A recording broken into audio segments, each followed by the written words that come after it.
Hi అండి, నేను సతీష్ అట్లా. సో మనకు సెంట్రల్లో చూసుకున్నట్లయితే మేజర్గా వచ్చేసి ఆర్మీ, నావీ, ఈ వీటి తర్వాత త్రివిధ దళాలలో ఉద్యోగాల తర్వాత ఈ ఎస్ఎస్సి, యూపీఎస్సి ఇట్లాంటి వాటి తర్వాత మేజర్గా ఎక్కువ మొత్తంలో ఉద్యోగాలు పడేది వచ్చేసి మనకు రైల్వే ఉద్యోగాలని చెప్పుకోవచ్చు. సో అందులో భాగంగా వచ్చేసి లోకో పైలట్ డ్రైవర్గా, అసిస్టెంట్ లోకో పైలట్ డ్రైవర్గా దానికి సంబంధించినటువంటి నోటిఫికేషన్ విడుదలైంది. సో దాదాపుగా 2.5 కోట్ల మంది భారతీయ రైల్వేలో ప్రయాణిస్తూ ఉంటారు రోజు. సో అలాగే రోజుకి దాదాపు 204 మిలియన్ టన్నుల సరుకు కూడా రవాణా అవుతూ ఉంటుంది. సో అందులో అసిస్టెంట్ లోకో పైలట్గా విధులు నిర్వర్తించేందుకు అవకాశము, దానికి సంబంధించి ఇప్పుడు ఏంటి క్వాలిఫికేషన్ ఎట్లా, తర్వాత దానికి సంబంధించినటువంటి ఎంపిక విధానం ఎట్లా ఉంటుంది, దానికి సంబంధించినటువంటి వివరాలు ఏంటి, ఎట్లా ప్రిపేర్ అవ్వాలి ఏంటి అనేది దానికి సంబంధించి ఇప్పుడు ఒక్కసారి వీడియోలో తెలుసుకుందాం. సో ఆకర్షణీయమైనటువంటి జీతంతో 10వ తరగతి పాస్ అయి ఉండి నిర్దేశిత ట్రేడ్ బ్రాంచ్ల్లో ఐటీఐ లేదా డిప్లొమా లేదా బీఈ లేదా బీటెక్ పూర్తి చేసిన వారు అసిస్టెంట్ లోకో పైలట్ పోస్టులకి పోటీ పోయడానికి అవకాశం ఉంది. సో వివిధ పరీక్షల్లో చూపినటువంటి ప్రతిభతో నియామకాలు అనేటివి ఇక్కడ ఉంటాయి. సో ఈ పోస్టుల్లో చేరిన వారికి లెవెల్ 2 మూల వేతనం అంటే 19,900 వరకు మూల వేతనం ఉంటుంది. సో దీనికి డిఏ ఇంకా హెచ్ఆర్ఏ, టీఏ ఇతర అలవెన్సులు కూడా ఎక్స్ట్రాగా ఉంటాయి. అంటే మొదటి నెల నుంచే మొత్తం వీరికి దాదాపుగా 40,000 జీతం వచ్చే అవకాశం ఉంటుంది. సో ఎంపిక విధానం ఎట్లుంటుంది అనేది చూసినట్లయితే ఫస్ట్ స్టేజ్ వచ్చేసి computer based test CBT 1 phase 1 కింద చూస్తే, సెకండ్ స్టేజ్ CBT 2 కింద computer based aptitude test, CBAT ధృవపత్రాల పరిశీలన, మీ డాక్యుమెంట్ వెరిఫికేషన్ అనేది ఉంటుంది. ఇక అభ్యర్థులకు వైద్య పరీక్షలతో పాటు ఉద్యోగానికి ఎంపిక చేయడం అనేది జరుగుతుంది ఈ పరీక్షలతోటి. సో CBT 1, CBT 2లను తెలుగులోనూ రాసుకోవడానికి అవకాశం ఉంటుంది. ఉమ్మడి ఆంధ్రప్రదేశ్ రాష్ట్రం కావచ్చు, తెలంగాణ రాష్ట్రం కావచ్చు, ఇంకా ఇతర తెలుగు ప్రజలు ఎవరైనా ఉన్నట్లయితే తెలుగులో రాసుకోవడానికి కూడా అవకాశం ఉంటుంది. సో తెలుగు మీడియంలో చదువుకున్న వాళ్ళకి. అట్లాగే దరఖాస్తు నింపేటప్పుడు ఏ మాధ్యమంలో రాయాలనుకుంటున్నారో కూడా మీరు ముందే చెప్పాల్సి ఉంటుంది, ఫిలప్ చేయాల్సి ఉంటుంది. ఇక CBAT కేవలం ఇంగ్లీష్, హిందీలోనే ఉంటుంది. ఇక అభ్యర్థులు ఏదో ఒక RRBలోని ఖాళీలకే దరఖాస్తు చేసుకోవడానికి అవకాశం ఉంటుంది. అలాగే అందులోని జోన్ల వారి ప్రిఫరెన్స్ కూడా ఎంచుకోవాలి. ముందే మీరు అప్లై చేసుకునేటప్పుడే మీరు ఏ లాంగ్వేజ్లో ఎగ్జామ్ రాయాలనుకుంటున్నారు, అట్లాగే ఏ జోన్కు మీరు అప్లై చేస్తున్నారు అనేది కూడా ముందే మీరు సెలెక్ట్ చేసుకోవాల్సి ఉంటుంది. ఇక first phase CBT 1 computer based test ప్రకారంగా చూస్తే ఇది CBT 2కు వడపోత పరీక్ష. అంటే మీరు నెక్స్ట్ లెవెల్కి వెళ్ళాలనుకుంటే ఈ లెవెల్ దాటాలి. సో వడపోత పరీక్ష, ఇందులో సాధించిన మార్కులను తుది ఎంపికలో పరిగణలోకి తీసుకోరు. సో పరీక్ష వ్యవధి 1 గంట ఉంటుంది. ప్రతి ప్రశ్నకు కూడా 1 మార్కు చొప్పున 75 ప్రశ్నలు అనేది అడగడం జరుగుతుంది. తప్పు సమాధానానికి 1/3 మార్కును తగ్గిస్తారు. ఇందులో అర్హత సాధించడానికి UR EWS 40, ఇక OBC NCL ఇంకా SC 30, STలు 25% మార్కులు సంపాదించాల్సి ఉంటుంది. ఇక ఇలా అర్హుల జాబితా నుంచి విభాగాల్లో ఉన్న ఖాళీలకు 15 రెట్ల సంఖ్యలో అభ్యర్థులను CBT 2కు ఎంపిక చేయడం అనేది ఈ విధంగా జరుగుతుంది. ఇక CB2 కనుక చూసినట్లయితే ఇందులో 2 విభాగాలు ఉంటాయి. అందులో పరీక్ష వ్యవధి వచ్చేసి ఇందులో 2.5 గంటలు ఉంటుంది. మొత్తం ప్రశ్నలు వచ్చేసి 175 ఉంటాయి. ఇక పార్ట్ ఏలో వచ్చేసి 100 ప్రశ్నలు ఇస్తారు, వ్యవధి దీనికి 1.5 గంటలు కేటాయిస్తారు. పార్ట్ బిలో వచ్చేసి 75 ప్రశ్నలు అనేది వస్తాయి. ఇక దీనికి వ్యవధి వచ్చేసి 1 గంట సేపు ఉంటుంది. పార్ట్ ఏ, బిలో ప్రతి తప్పు సమాధానానికి 1/3 మార్కు అనేది తగ్గిస్తారు. పార్ట్ ఏలో అర్హత సాధించడానికి UR EWSలు 40, ఇక OBC NCL SCలు వచ్చేసి 30, ఇక STలు వచ్చేసి 25% మార్కులు సాధించాల్సి ఉంటుంది. ఇలా అర్హత మార్కులు పొందిన వారి పార్ట్ బి సమాధానాలు మూల్యాంకనం చేస్తారు. ఇందులో అన్ని విభాగాల వారు 35% మార్కులు సాధించడం అనేది తప్పనిసరిగా ఉంటుంది. ఇక ఒక్కసారి సిలబస్ కనుక ఏమున్నది అనేది చూస్తే, మ్యాథమెటిక్స్ దీంట్లో సిలబస్లో ఇది CBT 1 కంప్యూటర్ బేస్డ్ టెస్ట్ 1లో చూస్తే నంబర్ సిస్టమ్, అట్లాగే బాడ్మాస్, డెసిమల్స్, భిన్నాలు, కాసాగు, గసాబా, రేషియో అండ్ ప్రపోర్షన్, శాతాలు అంటే పర్సంటేజెస్, ఇంకా టైం, కాలము, వర్క్, కాలము పని, కాలము దూరము, ఇంకా బారు వడ్డీ, చక్రవడ్డీ, లాభ నష్టాలు, ఆల్జిబ్రా, చలన జామితి, అట్లాగే త్రికోణమితి, ప్రాథమిక సాంఖ్యాక శాస్త్రం, వర్గమూలాలు, వయస్సు లెక్కలు, calendar and clock, pipes and cisterns, so మ్యాథమెటిక్స్లో చూసినట్లయితే ఇదంతా సిలబస్ కూడా మనకు 10th బేస్డ్ లోపే, అంటే మీరు 6th to 10th క్లాస్కి సంబంధించినటువంటి టెక్స్ట్ బుక్స్ మ్యాథమెటిక్స్ సిలబస్ కనుక ప్రిపేర్ అయితే మీకు ఈజీ ఉంటుంది మ్యాథమెటిక్స్లో. ఇక మెంటల్ ఎబిలిటీకి విషయానికి వస్తే analogy, alphabetical and number series, coding and decoding, mathematical operations, relationships, ఇంకా సిలాజిజం, జంబ్లింగ్, అట్లాగే Venn diagram, data interpretation and sufficiency, conclusions and decision making, పోలికలు, భేదాలు, analytical reasoning, classification, directions, statement ఆర్గ్యుమెంట్లు, అజంప్షన్లు, వీటికి సంబంధించి మెంటల్ ఎబిలిటీలోకి సంబంధించినటువంటి రీజనింగ్, అర్థమెటిక్ రిలేటెడ్గా మెంటల్ ఎబిలిటీకి సంబంధించి ఇవి ఉంటాయి. ఇక జనరల్ సైన్స్ విషయానికి వస్తే ఫిజిక్స్, కెమిస్ట్రీ, లైఫ్ సైన్సెస్ అంటే బయాలజీ, దీనికి సంబంధించి 10వ తరగతి స్థాయిలో ప్రశ్నలు అనేది అడగడం జరుగుతుంది, అందులోకి సంబంధించి ఉంటాయి. ఇక జనరల్ అవేర్నెస్ విషయానికి వస్తే వర్తమాన వ్యవహారాలు, కరెంట్ అఫైర్స్ సంబంధించి, science and technology, sports, culture, వార్తల్లో వ్యక్తులు, ఆర్థిక అంశాలు, రాజకీయాలు, ముఖ్య సంఘటనలు, వీటికి సంబంధించినటువంటి ప్రశ్నలు అనేటివి ఉంటాయి. ఇటీవల పద్మ అవార్డ్స్ అనౌన్స్ చేసిర్రు, భారతరత్న నిన్న అద్వానీ గారికి అనౌన్స్ చేశారు.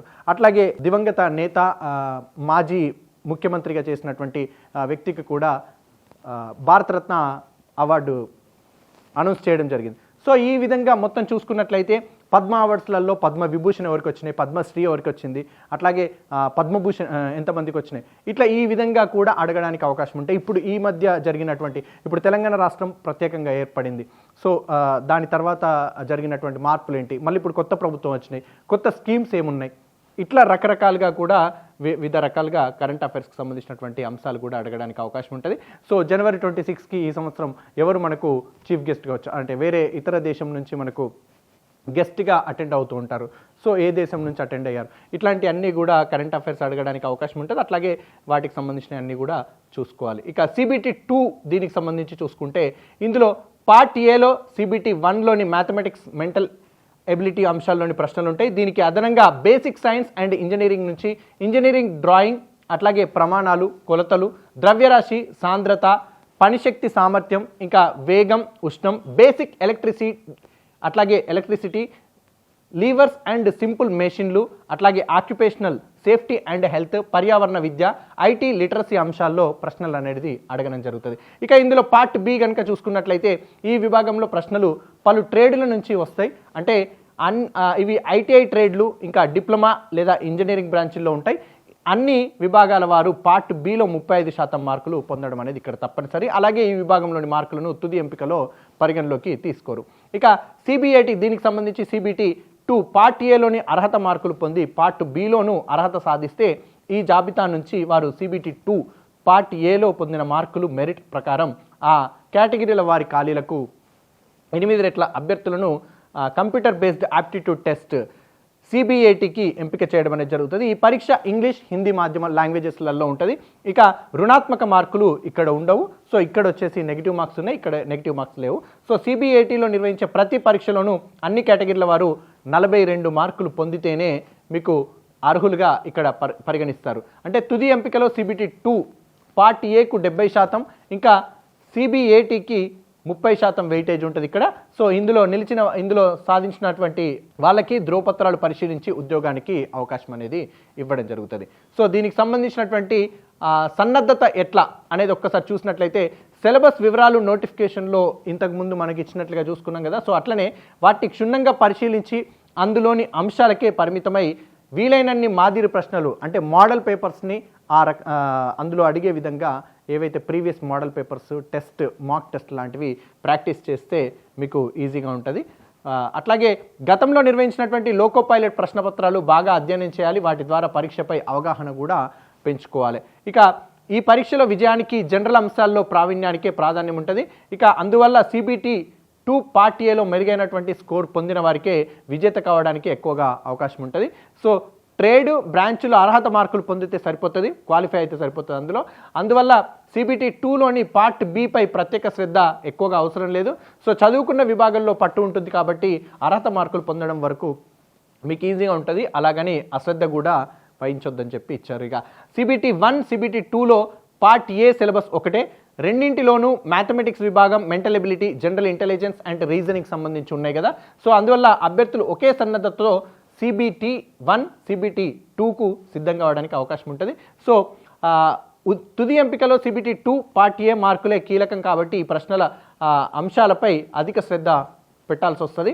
CBT1 CBT2 ప్రశ్నలో స్థాయిలో మాత్రం వ్యత్యాసం ఉంటుంది. CBT1 వడపోత కోసం నిర్దేశించారు, అందువల్ల ప్రాథమిక స్థాయిలో మీకు ప్రశ్నలు అడగడం అనేది జరుగుతుంది. సో CBT2లో వచ్చేసి అందులో ఆయా అంశాల్లో కఠినమైనటువంటి ప్రశ్నలు అడగడానికి అవకాశం ఉంటుంది. ఇక అభ్యర్థులు ముందు ప్రాథమిక అంశాలపై బాగా దృష్టి సారించి వీలైనన్ని కఠినమైనటువంటి ప్రశ్నలు సాధన చేయాల్సి ఉంటుంది. ముందుగా విభాగంలోని అంశాల వారీగా ఆ తర్వాత మొత్తం సిలబస్ ప్రకారం వీలైనన్ని మాదిరి ప్రశ్నలు మాక్ టెస్ట్లు ప్రాక్టీస్ చేయాల్సి ఉంటుంది. సో రుణాత్మక మార్కులు ఉన్నందున తెలియని ప్రశ్నలు వదిలేయడమే మంచిది. అలాగే సమాధానం కోసం ఎక్కువ సమయం అవసరమయ్యే వాటిని చివరిలోనే ప్రయత్నిస్తే బెస్ట్. సో నెగిటివ్ మార్క్స్ ఉన్నాయి కాబట్టి ముందస్తుగా మీకు వచ్చినవి రాస్తేనే బాగుంటుంది. సో రానివి ఏమన్నా ఉండేది ఉంటే వదిలేస్తే చాలా బెటర్. ఒకవేళ ఏమన్నా మీరు ప్రయత్నం చేయాలనుకుంటే చివరిగా మీకు అది కూడా తెలిసిన ప్రశ్నలనే సాల్వ్ చేయడానికి ట్రై చేయండి. సో పరీక్షకు ముందు కనీసం 10 మాక్ టెస్ట్లైనా ప్రాక్టీస్ చేయాలి. ఆ ఫలితాలు విశ్లేషించుకొని తప్పులు జరుగుతున్న అంశాలపైన ప్రత్యేక దృష్టి పెట్టాలి. సో అలాగే తర్వాతి పరీక్షలో తప్పులు పునరావృతం కాకుండా చూసుకోవాలి. అట్లా ఫైనల్గా మీకు విజయం సాధించడానికి అవకాశం ఉంటుంది. ఇక ఇప్పటికే ఆర్ఆర్బీ, బ్యాంకులు, SSC పరీక్షలకు సన్నద్ధమవుతున్న వారికి కూడా ఈ పరీక్ష కొంత సులువుగా ఉంటుంది. దాదాపు ఇవే అంశాలు వాటిలోని కూడా ఉండడానికి అవకాశం ఉంది. సో తాజా అభ్యర్థులు సైతం ఉన్న సమయాన్ని ప్రణాళికతో సద్వినియోగం చేసుకుంటే విజయం సాధించడానికి, ఉద్యోగం సాధించడానికి మీకు ఎక్కువ అవకాశం ఉంటుంది. సో దీనికి సంబంధించినటువంటి వివరాలు ఒక్కసారి చూస్తే దేశవ్యాప్తంగా 5,696 పోస్టులు ఉన్నాయి. సో వీటిలో సికింద్రాబాద్ జోన్ పరిధిలోని ఈస్ట్ కోస్ట్ రైల్వేలో 199, సౌత్ సెంట్రల్ రైల్వేలో 559 ఖాళీలు. ఆన్లైన్ దరఖాస్తులకు చివరి తేదీ వచ్చేసి ఫిబ్రవరి 19 వరకు ఉంది. ఫీజు వచ్చేసి మహిళలు, SC, ST, మైనార్టీలు, EBCలు అట్లాగే ట్రాన్స్జెండర్లకు 250 రూపాయలు ఉంది. వీరు CBT1కు హాజరైతే బ్యాంకు ఛార్జీలు మినహాయించి మిగిలిన మొత్తాన్ని అకౌంట్కు జమ చేస్తారు. మిగిలిన వారు 500 రూపాయలు చెల్లించాల్సి ఉంటుంది. వీరు CBT1కు హాజరైతే బ్యాంక్ ఛార్జీలు మీకు ఏవైతే మీ ఛార్జెస్ ఉన్నాయో అవి మినహాయించి 400 అకౌంట్కు బదిలీ చేయడం జరుగుతుంది. పరీక్షకు హాజరు కాని వారికి ఫీజు వెనక్కి ఇవ్వడం అనేది ఉండదు. ఇక అర్హత వచ్చేసి నిర్దేశిత ట్రేడులు, బ్రాంచీల్లో ITI, డిప్లొమా, ఇంజనీరింగ్, A1 వైద్య ప్రమాణాలు అవసరం ఉంటుంది. వినికిడి లోపం, దృష్టి లోపం, వర్ణ అంధత్వం ఇవేవి ఉండరాదు. ఇక వయసు వచ్చేసి గరిష్ట వయసు పరిమితిని 30 నుంచి 33 ఏళ్లకు పెంచారు. దీని ప్రకారం జూలై 1, 2024 నాటికి 18 నుంచి 33 ఏళ్ల మధ్య వారై ఉండాలి. ఇక జూలై 2, 1991, జూలై 1, 2006 మధ్య జన్మించిన జనరల్ అభ్యర్థులు అర్హులు. SC, STలకు 5 ఏళ్ళు, OBCలకు వచ్చేసి 3 ఏళ్ల గరిష్ట వయసులో మినహాయింపు ఉంటుంది. ఇక పరీక్షల షెడ్యూల్ చూస్తే CBT1 వచ్చేసి జూన్, ఆగస్టులో, ఇక CBT2 వచ్చేసి సెప్టెంబర్లో, ఇంకా CBAT వచ్చేసి నవంబర్లో, ఇంకా డాక్యుమెంట్ వెరిఫికేషన్ వచ్చేసి నవంబర్, డిసెంబర్లో ఉండే అవకాశం ఉంది. సో ఈ విధంగా ఈ పోస్ట్కి ఎంపికైన వారిని జనవరి 2025 నుంచి విధుల్లోకి తీసుకునే అవకాశం ఉంటుంది.